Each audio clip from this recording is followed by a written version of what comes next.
Несовесност и неодговорност во Штип.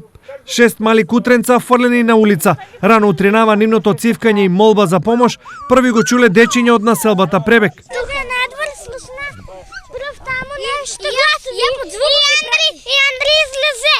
И ја му викам, Андри шо? И право ги најдеме таму, донесеме ги таму. Да дадеме и вода, да се напијат. Жалничко е. Судбината на кутренцата кои не се постари од 2 дена ги мобилизира тамошните жители во обид да им помогнат на животните. Ова до сега се донасени повеќе пати и кучиња и мачки, и фактички ова населба остана отпадок на животни. Мислам дека не е вред.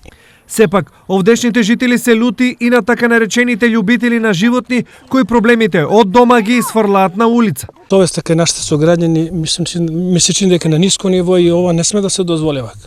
Тоа е едно, второ, треба и овие здруженија за животни и плюс тоа општината како таква треба да си поведе сметка за овие животни. А тоа е прво и несовест кај граѓаните. Напуштени потомци на домашни миленици во Штип има се повеќе, што е причина за се погласно незадоволство на граѓаните. Погрувате ако не игрувате. Па и тоа е душа, и тоа е животно, ама душа има и оно, треба да се чува. Сипак е тоа живот кој треба да се зачува.